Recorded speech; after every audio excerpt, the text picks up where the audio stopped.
नमस्कार दोस्तों, आज के इस खास वीडियो में हम बात करने वाले हैं कि एमपी शिक्षक वर्ग 3 की जो भर्ती चल रही है जो अक्टूबर में शुरू होने वाली है अंतिम सप्ताह में, तो किस कैटेगरी को कितने पद मिल रहे हैं। क्योंकि सरकार ने घोषणा की है कि 18,527 पदों पर भर्ती की जाएगी।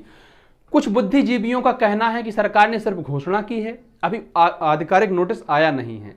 लेकिन चूंकि चुनावी साल है इसलिए हम मानकर चल रहे हैं कि हाँ, सरकार 18,527 पदों पर भर्ती कराने वाली है। तो आज के इस महत्वपूर्ण सेशन में हम क्या बात करेंगे कि किस कैटेगरी को कितना रिजर्वेशन मिलेगा, रिजर्वेशन का आधार क्या होगा, दिव्यांगजनों में जो VH, OH, HH, MD category होती है ये क्या होंगी। सारे डाउट क्लियर आपके हो जाएंगे। कुछ और डाउट्स भी इसमें क्लियर होंगे। कैसे? जैसे कुछ लोग बहुत अधिक ठिवर रहे हैं ना, जिनके अच्छी रैंक है, अच्छे नंबर है, फिर भी कहते हैं यार हमारा होगा कि नहीं होगा, बताओ हमारा होगा कि नहीं होगा। वो सब रिश्तेदारों को कुल मिलाकर बताने के बहाने कि हमारा देखो सिलेक्शन हो जाएगा, इसी बहाने फोन कर लेते हैं कि देखो हमारा होगा कि नहीं होगा, ये हमारी रैंक है, ये हमारे नंबर हैं। कुछ लोग ऐसे हैं जिनके रैंक कमजोर है, फिर भी वो उनको भरोसा है कि उनका हो जाएगा। तो आज ये सारे डाउट क्लियर हो जाएंगे।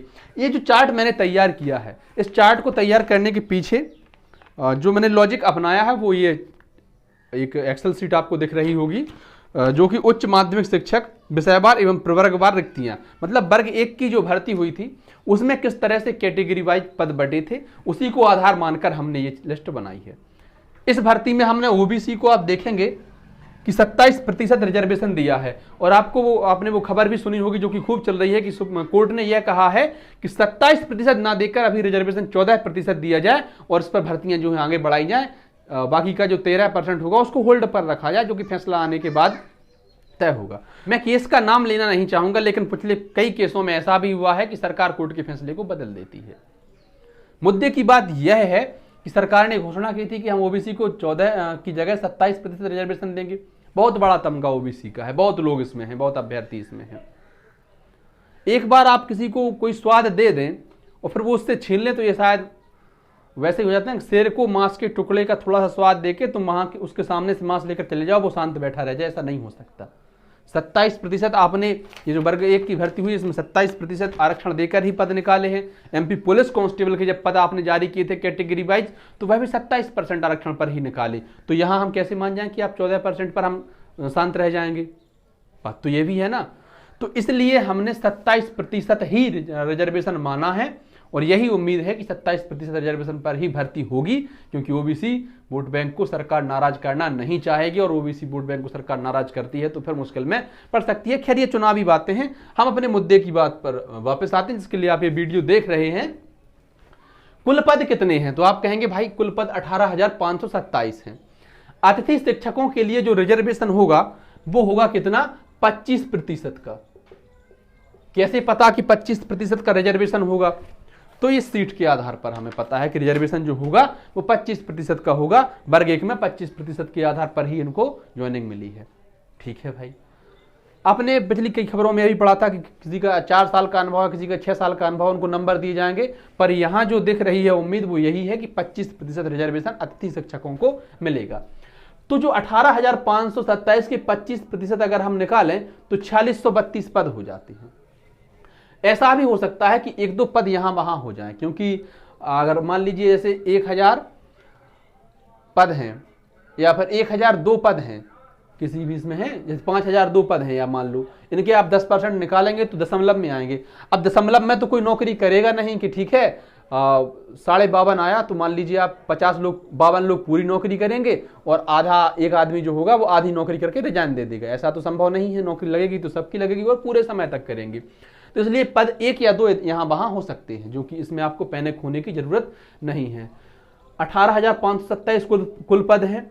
अतिथि शिक्षकों के लिए 4632 पद बचते हैं और शेष जो पद हैं वो 13,895, कुल मिलाकर कितने हो गए आपके? 18,527 पद हो गए।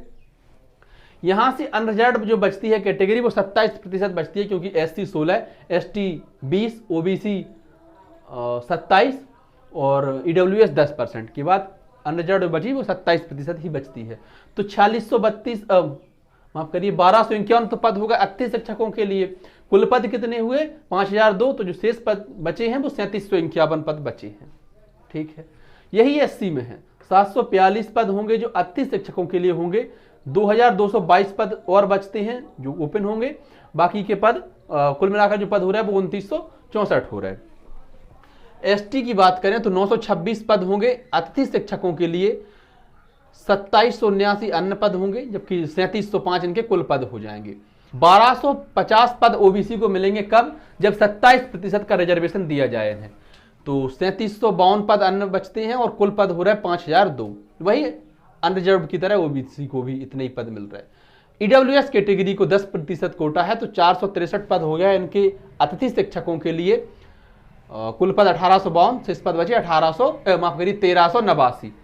ये हो गया कुल में से रिजर्वेशन।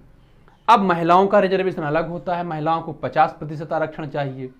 कितना? 50%। तो बहनों को 50% आरक्षण हम भी देते हैं और देखते हैं कि कितने पद निकल कर जाते हैं। तो अतिथि शिक्षिका जो होंगी उनको 2316 पद मिलेंगे। कुल पद होंगे 9263। शेष पद कितने बचे? 6947। ठीक है। अनरिजर्व जो पद होंगे वही नियम है 27% आरक्षण के आधार पर ओबीसी को। तो 625 अनरिजर्व पद हुए अतिथि शिक्षकों के लिए और शेष पद बचे 1876। कुल पद कितने हुए? 2501। एससी की बहनों की बात करें तो 371 अतिथि शिक्षिका, 1111 शेष पद और 1482 कुल पद। एसटी 20% आरक्षण होगा तो 463 अतिथि शिक्षिका, 1389 शेष पद और कुल पद हो गया 1852। ओबीसी की बात करें तो भाई 27% माना है तो 625 इनके कुल अतिथि शिक्षकों को पद मिलेंगे। शेष पद जो होंगे वो 1876 होंगे और कुल पद होंगे 2501। ईडब्ल्यूएस की हम बात करें तो 231 अतिथि महिला शिक्षकों को पद मिलेंगे, 695 शेष पद बचेंगे। कुल पद कितने होंगे? 926 कुल पद होंगे। ये हो गई बहनों की बात, महिलाओं की बात। अब आते हैं भूतपूर्व सैनिकों की तरफ। भूतपूर्व सैनिकों को भी रिजर्वेशन मिलता है और 10% का रिजर्वेशन मिलता है, मतलब कि ईडब्ल्यूएस की तरह ही रिजर्वेशन मिलता है। किसके आधार पर? आप कहेंगे सीट के आधार पर। हाँ जी, देखते हैं अतिथि शिक्षकों को जो भूतपूर्व सैनिक होंगे उनको 463। तो इस हिसाब से अनरिजर्व को बचते हैं 125, एससी को 72 और एसटी को 92, ओबीसी को 125 और ईडब्ल्यूएस को 46 पद। शेष पद कितने हुए इनके? 1389, 375 अनरिजर्व, 223 एससी, 277 एसटी, ईडब्ल्यूएस के 300 माफ करिए ओबीसी के 375 और ईडब्ल्यूएस के 139। कुल पद कितने हुए भूतपूर्व सैनिकों को? 1852। आप देख सकते हैं कैटेगरी वाइज किसको कितने पद मिल रहे हैं। दिव्यांग जनों की बात करें तो इनको 6% आरक्षण मिलता है। 4 कैटेगरी में ये बटे हुए हैं, VH, OH, HH, MD। चारों की हम बात करेंगे किसमें क्या होता है। तो या तो कुल का 6% होगा, जैसे कि 1110 जो है वो कुल पद का, 18527 का 6% होगा। ठीक है। या फिर जो प्रत्येक कैटेगरी को मिलते हैं 1.5%, 1.5% सबको पद मिलते हैं। तो चलिए अब इनकी कैटेगरी हम देखते हैं कि ये क्या क्या होता है। देखिए VH में होता है विजुअली हैंडीकैप, जिसको जो दृष्टि बाधित होते हैं, इनको देखने में थोड़ी समस्या होती है, उनको VH कहा जाता है। OH होता है ऑर्थोपेडिक हैंडीकैप, हड्डी से या अस्थि से जो होते हैं वो ऑर्थोपेडिक हैंडीकैप।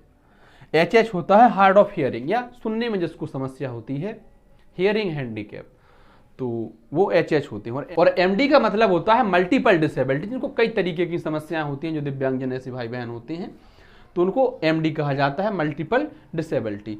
तो दिव्यांगजनों को अतिथि शिक्षक के जो कुल पद होंगे वो 277 होंगे, शेष पद बचते हैं 833 और कुल पद निकलेंगे कितने? 1110।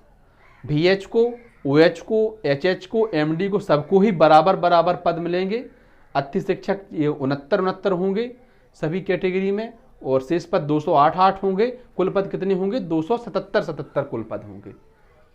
क्या आप इतनी सी बात से सहमत हैं? तो कैटेगरी वाइज हमने देखा कि ये पद इस तरीके से कुछ वितरण होंगे, सब कैटेगरी के पद मिलेंगे। चलिए अब हम वही बात करते हैं कि मेरी रैंक इतनी है, क्या मेरा सिलेक्शन होगा कि नहीं होगा, जो कि आपके मन में हमेशा डाउट चलता रहता है।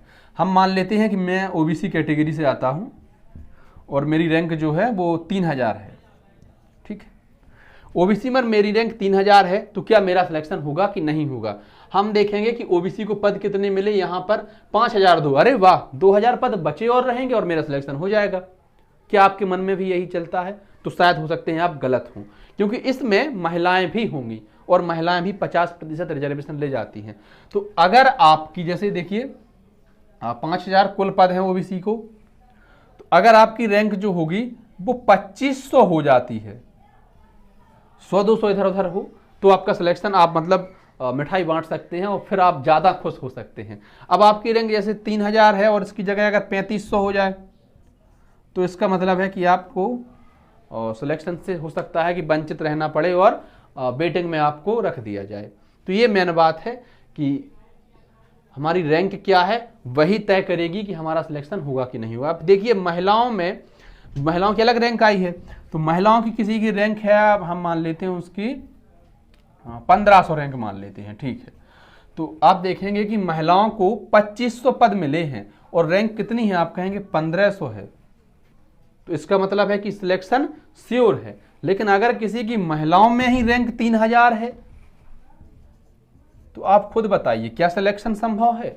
आप कहेंगे कि गड़बड़ में बात चल रही है। तो ये पूरी प्रक्रिया है और इस वीडियो में हो सकता है कि मुझसे कोई त्रुटि हो गई हो। मैंने इसको पूरा विश्लेषण किया, कुछ बात की, कुछ अन्य जो जानकार लोग हैं, शिक्षक हैं, गुरुजन हैं, उन सबका धन्यवाद। एक खुद की सीट तैयार की जिसके आधार पर मैं ये विश्लेषण कर पाया। हो सकता है मुझसे कोई त्रुटि हो गई हो, तो मैं हाथ जोड़कर क्षमा प्रार्थी हूँ, माफ़ कर देना अपना छोटा भाई समझ के। और वीडियो आपको अच्छी लगी हो, ये जानकारी आपको पसंद आई हो, तो निवेदन बस इतना सा है कि अपना चैनल सब्सक्राइब कर दीजिएगा। धन्यवाद, जय हिंद।